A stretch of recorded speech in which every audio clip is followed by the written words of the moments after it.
Assalamualaikum warahmatullahi wabarakatuh. Alhamdulillahirrahmanirrahim. Wassalatu wassalamu ala rasulillah wa ala alihi wasallam. Asyhadu an la ilaha illallah wahdahu la syarikalah wa asyhadu anna muhammadan abduhu wa rasuluh. Kita ketemu lagi bersama saya Muhammad Ridwan dalam pembelajaran pengantar akuntansi. Di video sebelumnya kita sudah membahas secara sekilas tentang apa itu siklus akuntansi atau accounting cycle. Mungkin kalian masih ingat slide yang ini.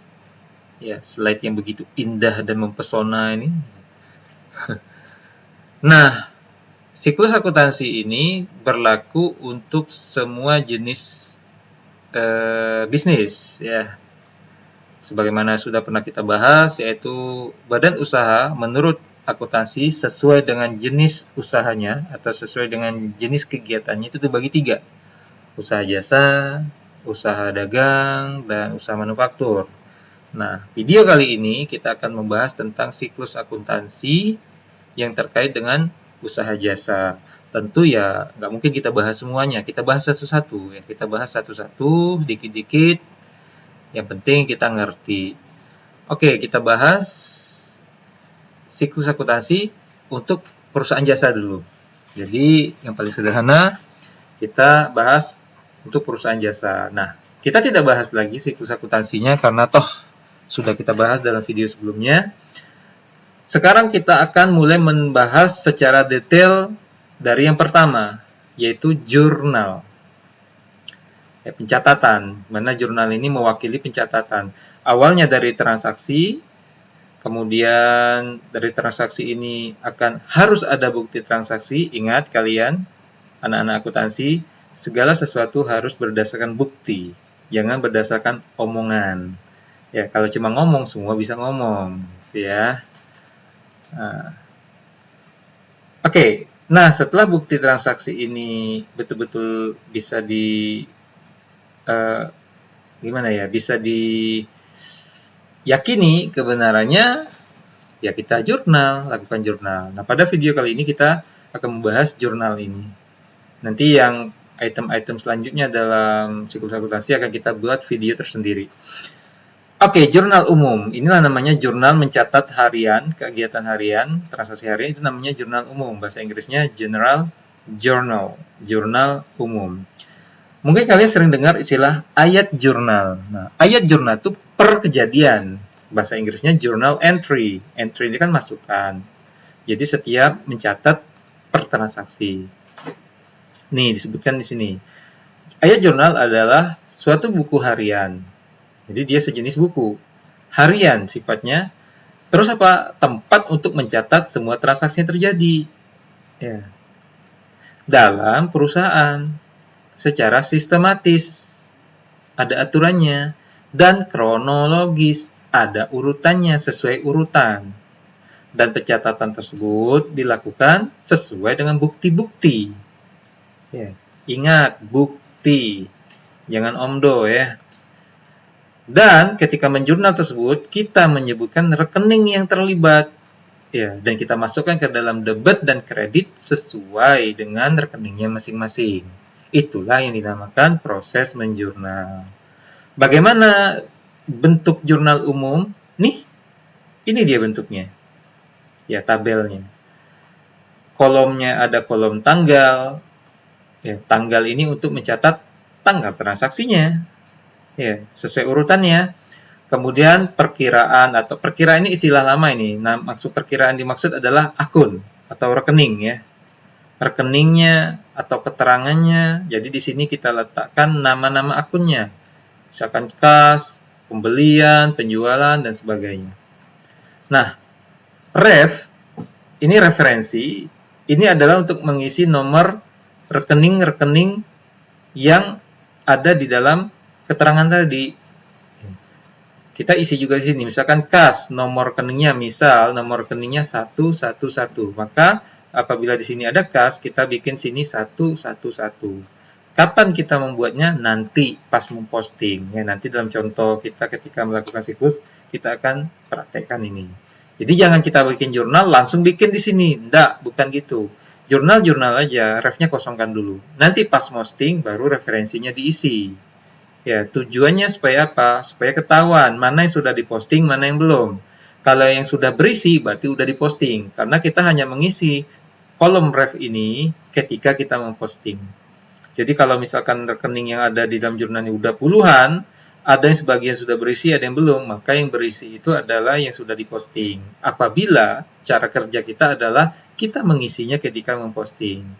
Berarti ketika kita memposting beberapa rekening, kita isi di sini. Posting yang ini kita isi. Jadi ketahuan mana yang sudah diposting, mana yang belum. Debit kredit ya nominal uangnya sesuai dengan kondisi rekeningnya masing-masing dalam transaksi tersebut. Nah, sekarang yang perlu kalian pahami yaitu cara mendebit dan kredit. Cara mendebit dan kredit tersebut sebenarnya sudah saya terangkan ketika kita bahas tentang 5 kelompok besar akun atau rekening beserta sifat dan karakternya masing-masing terkait debit dan kredit. Saya asumsikan sih kalian udah ngerti. Intinya, aset kalau dia bertambah di kredit, di debit, saya aja salah. Aset bertambahnya di debit, berkurang di kredit. Saldo normal ini maksudnya letak dia, saldo normalnya di mana? Ya diletak dia sebenarnya.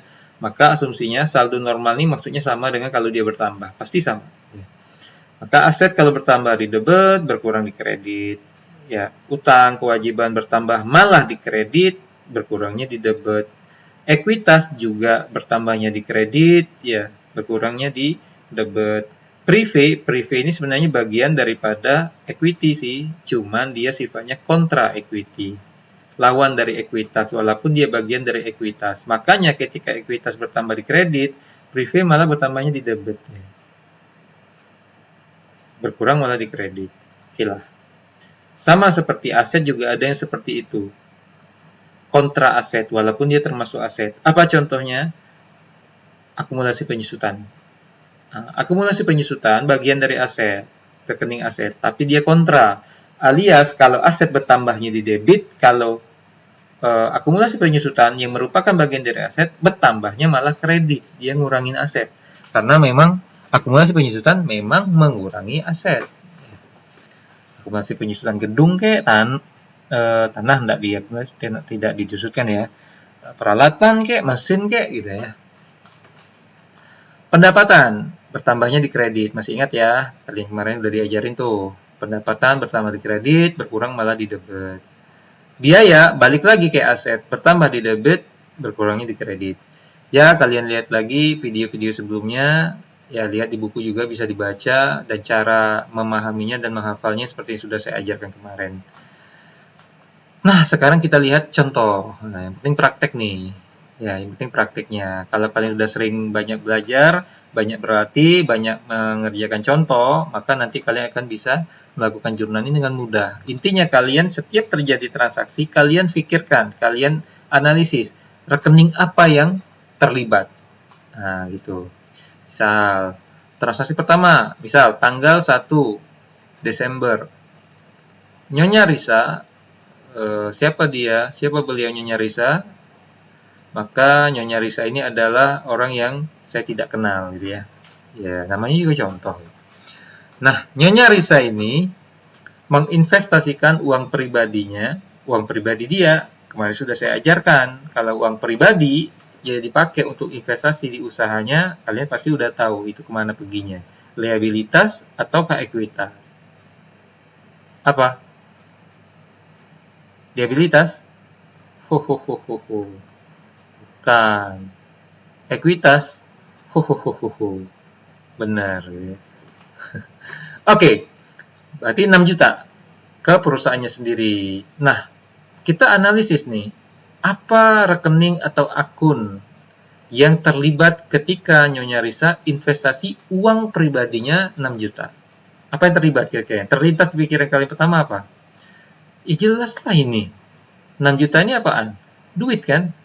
Ya duit. Berarti kalau duit, ya dalam akuntansinya apa? Kas. Berarti pasti yang pertama kali terlibat adalah kas. Ya. Apa yang terjadi dengan kas? Di dalam perusahaan ini, dia kasnya ngapain? Maksudnya nambah atau ngurang? Nah, karena Nyonya Risa invest ke perusahaan itu, berarti kan dapat duit baru gitu, dapat dana segar baru. Berarti bagi perusahaan uangnya bertambah sebesar gini. Kenapa? Diinvestasiin oleh Nyonya Risa ini. Makanya kas yang merupakan bagian dari aset itu bertambah bagi perusahaan sebesar 6 juta. Nah, kas kan merupakan kelompok aset. Kemarin sudah saya ajarin. Kalau kelompok aset bertambah, taruhnya di mana? Di debit. Ya kan? Nah, berarti kalian udah dapat nih jurnal yang paling awal nih. Jurnal atasnya. Yaitu ada kas ditaruh di debit. Tuh. Desember tanggal 1, kas 6 juta taruh di debit. Itu pertama. Kemudian apa lagi? Nah, karena Nyonya Risa ini investnya pakai uang pribadi, kemarin di persamaan dasar akuntansi kan udah kita belajar tuh. Maka berarti ekuitasnya bertambah. Dalam hal ini ekuitasnya apa? Karena ini usaha perorangan kayaknya contohnya nih, maka rekening yang dipakai dalam ekuitas itu adalah modal. Modalnya modal siapa? Modal Nyonya Risa. Nah, modal Nyonya Risa ini bertambah atau berkurang 6 juta? Karena Nyonya Risa baru naruh uang lagi yang baru 6 juta dan itu uangnya Nyonya Risa, berarti modal ini punya Bu Risa ini. Berarti modalnya bertambah atau berkurang? Bertambah. Berarti Nyonya Risa modalnya bertambah 6 juta. Nah, modal itu kan ekuitas. Kemarin kita udah belajar, ekuitas itu bertambahnya di sebelah mana? Di sebelah kredit. Nih, bertambahnya sebelah kredit. Berarti akan buat kita jurnal seperti ini. Di kredit agak kita majuin dikit ya. Jadi caranya gitu, secara manualnya. Majuin dikit untuk menunjukkan bahwa dia kredit. Modal Nyonya Risa di kredit 6 juta. Maka balance lah dia. Ya, di debit 6 juta, kredit 6 juta. Setiap menjurnal, ingat debit dan kredit hasil akhirnya harus sama. Jadi inilah namanya menjurnal. Mudah kan? Mudah. Very easy. Easy peasy. It's just a piece of cake. Atau it's just a pie gitu ya. Gelap. Ya mudah memang. Itulah dia menjurnal. Itu contohnya. Oke, kita contohkan lagi jurnal berikutnya nih. Contoh misalkan. Transaksi kedua, tanggal 3-nya, Bu Risa beli perlengkapan. Beli perlengkapan untuk usaha dia. Terus belinya gimana? Tunai. Ya, belinya secara tunai. Sah? Sah ya. Sah berapa tuh? 350.000. Nah, coba kita analisis nih. Bu Risa beli perlengkapan secara tunai sebesar 350.000. Apa akun yang terlibat? Kalau kalian pikir. Mudah. Nih, lihat nih. Tunai. Kalau tunai, berarti apa? Yang terpikir, ya duit lah. Kalau duit dalam akuntansinya, ya kas. Apa yang terjadi dengan kas? Nyonya Risa beli perlengkapan secara tunai. Berarti Nyonya Risa bayar, alias bayar waktu mau beli perlengkapan itu kan berarti bayar tunai. Berarti kasnya masuk atau malah keluar? Kas perusahaan yang beli perlengkapan, ya keluar. Yaitu ngapa? Kenapa kasnya keluar? Karena dipakai buat bayar perlengkapan ini, karena beli. Berarti kasnya bertambah atau berkurang? Ya berkurang, karena dipakai buat bayar. Berarti yang kita bisa pikir sekarang adalah pasti nanti di kredit itu ada kas. Kenapa? Karena kas berkurang di kredit. Nih, kas berkurang itu di kredit. Karena dia aset. Aset berkurang kan di kredit. Tuh. Kemudian apalagi yang kalian pikirkan terkait dengan ini? Transaksi ini yang dibayar adalah kas. Kas 350 bayar. Bayar buat apa? Buat beli perlengkapan. Berarti kita dapat barang baru namanya perlengkapan. Perlengkapan ini adalah termasuk kelompok rekening aset. Berarti, walaupun salah satu aset kita berkurang, yaitu kas, tapi kita dapat aset baru gantinya karena kita beli, yaitu perlengkapan. Nah, kalau perlengkapan muncul baru, masuk karena kita beli, berarti kan bertambah. Kalau perlengkapan bertambah, dia didebet. Kenapa? Karena perlengkapan termasuk aset. Nih. Ya. Perlengkapan termasuk aset. Bertambah 350 didebet. Berarti jurnalnya gini nih. Didebet perlengkapan karena apa? Karena dia bertambah. Kenapa dia bertambahnya didebet? Karena dia aset. Kemudian juga pada saat yang sama kas berkurang. Karena kas ini adalah aset juga, berkurangnya kredit, maka kloplah dia. Maka selesai satu jurnal. Nah, alhamdulillah. Saya harap kalian paham. Maka lakukan untuk yang selanjutnya. Ya udahlah, saya selesaikanlah. Transaksi ketiga, misalkan nih tanggal 5-nya, Bu Risa beli peralatan lagi, baru ya, beli peralatan. Tapi kredit. Ya, dari toko mebel Jatiluhur. Oke lah, 750. Oke, kita analisis nih. Apa yang terlibat? Apakah ada kas di sini? Ada atau tidak? Nih 750 ribu. Apakah ada kas? Tidak. Kenapa tidak? Di sini letak intinya. Kredit. Berarti kan belinya belum bayar. Beli tapi belum bayar. Gitu. Berarti apa nih kalau beli tapi belum bayar? Berarti ngutang. Berarti dari transaksi ini nanti akan ada utang. Utang baru. Utangnya kita bertambah atau berkurang? Berkurang. Enak amat kita beli kredit. Utangnya ada berkurang. Ya, utang kita bertambah karena kita beli peralatan baru secara kredit. Berarti muncul hutang baru ke si toko mebel ini. Berarti kalau hutangnya bertambah, berarti utang termasuk kelompok liabilitas kewajiban. Ingat, hutang itu lawan dari aset. Ya, berarti kalau utang bertambah, itu di sebelah kredit. Nih. Namanya utang usaha, misal kalau di usaha jasa ya, utang usaha. Bertambah 750, taruhnya di kredit. Gitu. Terus, kita ngutang 750 ini ngutang ngapain gitu? Ngutangnya dari apa? Dari mana dan buat apa?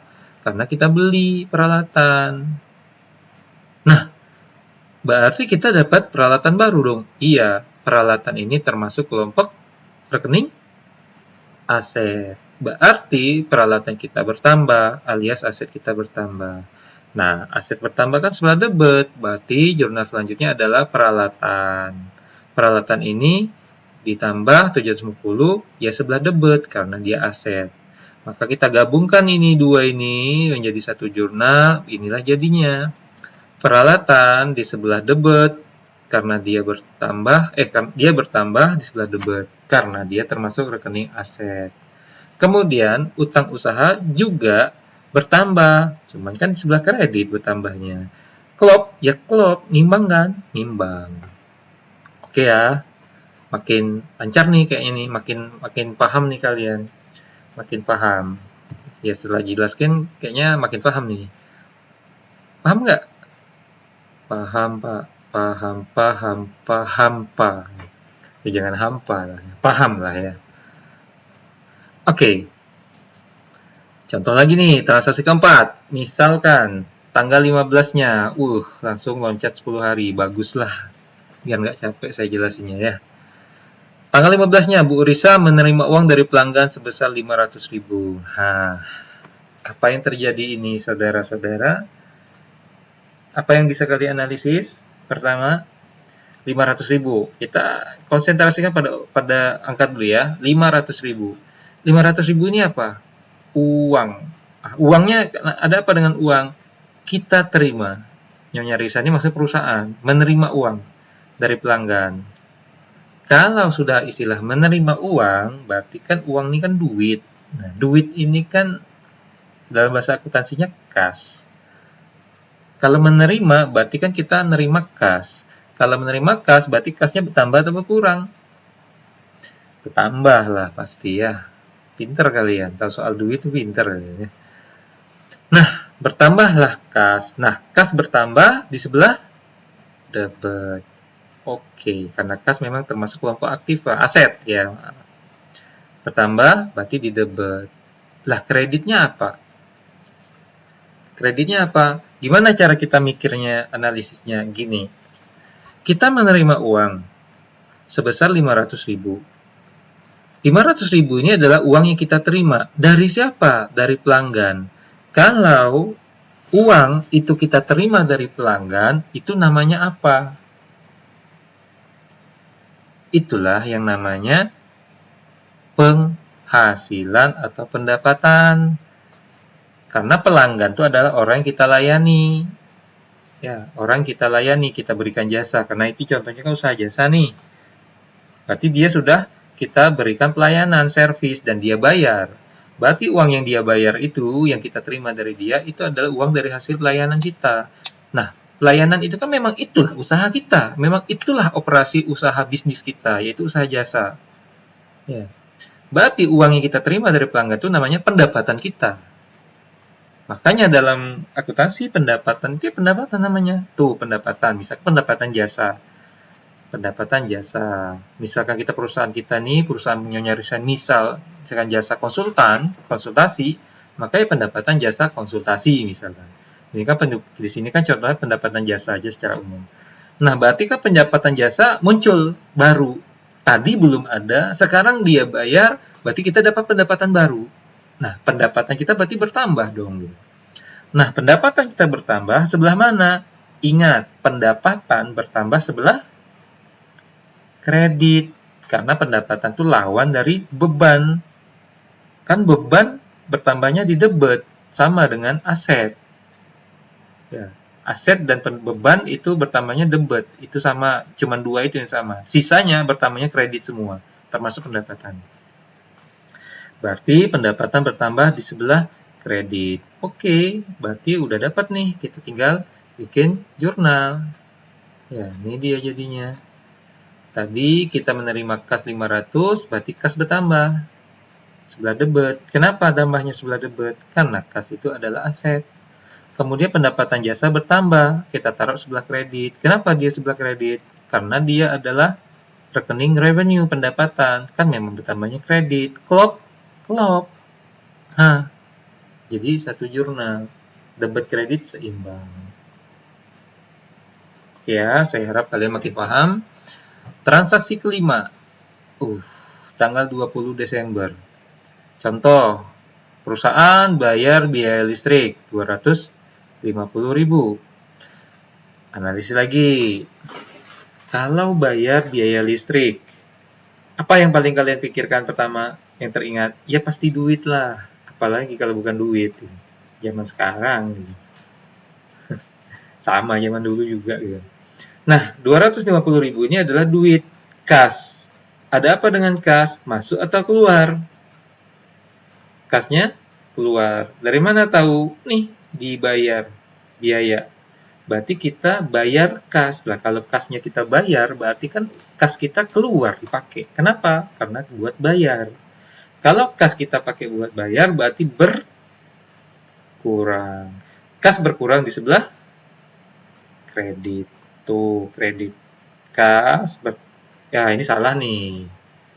Ini salah, bukan bertambah nih. Ini berkurang ya. Kas itu berkurang 250.000, catatnya di kredit. Kemudian apalagi? Kan baru kredit tuh, debit lagi. Kalau memang kas berkurang di sebelah kredit, kenapa kas kita berkurang? Karena kita bayar. Buat bayar apa? Biaya listrik. Nah, kalau kita bayar biaya listrik, berarti kan muncul biaya baru, namanya biaya listrik. Tadi belum ada 250.000. Sekarang ada biaya listrik. Berarti kita harus bikin rekening biaya listrik atau beban listrik. Ada apa dengan beban listrik ini? Bertambah atau berkurang? Maka ketika kita bayar, Berarti muncul biaya. Tadi kan belum bayar. Kita anggap belum ada biaya. Nah, pas kita bayar, ya bayar listrik 250. Ya biaya lagi. Nah, kan gitu maksudnya. Berarti kan muncul biaya baru yang tadi belum ada. Berarti biaya listrik baru muncul alias bertambah. Yang dari sebelumnya tadi belum ada. Maka biaya listrik bertambah. Nah, biaya listrik atau beban listrik bertambah sebelah mana? Sebelah debit. Makanya kalian harus hafal itu. 5 kelompok transaksi itu. 5 kelompok akun, maaf. Kalau kalian hafal debit kreditnya tambah kurangnya, enak ngejurnal. Nyantai. Maka biaya listrik bertambah. Bertambahnya sebelah debit. Maka tinggal kita jurnal nih. Udah klop nih. Debitnya beban listrik 250, kasnya kredit 250. Lakukan hal yang sama terus dengan berbagai macam rekening-rekening, berbagai macam jenis transaksi. Intinya, setiap terjadi transaksi itu kalian analisis rekening apalah yang bertambah.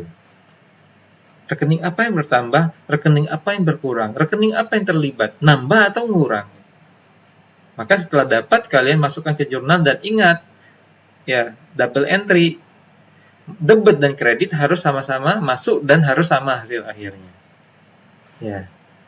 Nah, nanti kalian harus sering latihan dengan banyak contoh soal sehingga kalian akan melakukan jurnal ini lebih cepat. Memang untuk awal-awal bagi yang belum banyak latihan atau mungkin bahkan apalagi yang baru belajar akuntansi mungkin dapat contoh transaksi terus mikir gitu. Agak lama mikirnya. Ya, lalot gitu ya, lama loading gitu. Mikir, buffering dulu, ini akunnya terlibat apa lah ya. Loading dulu agak lama ya, apalagi Pentium-nya masih Pentium 4 gitu. Tapi kalau sudah otaknya Core i7, Core i9 gitu ya, yang terbaru dan dia sudah banyak dilatih, ya cepet aja main detik aja, transaksinya gini-gini. Oh, ini di debit, ini di kredit, sekian, udah selesai. Tapi itu butuh latihan. Kalian kalau belum bisa seperti itu ya nggak masalah ya. Kalau kalian yang sudah bisa seperti itu, kalian yang bikin video kayak gini. Ya, bukan nerima video kayak gini. Just kidding ya. Oke lah, saya rasa demikianlah keterangan ringkas tentang jurnal dan tata caranya. Mudah-mudahan bermanfaat buat kalian. Saya rekomen kalian banyak latihan untuk lebih mempercepat proses kalian membuat jurnalnya. Oke lah, saya rasa demikian. Mohon maaf atas segala kekurangan. Mohon maaf kalau ada yang merasa tersakiti dengan kalimat-kalimat saya. Ya, saya akan bersedia menebusnya gitu ya. Oke lah, sallallahu ala nabi Muhammad wa ala alihi wasallam. Subhanakallahumma bihamdika asyhadu an la ilaha illa anta astaghfiruka wa atubu ilaik. Assalamualaikum warahmatullahi wabarakatuh.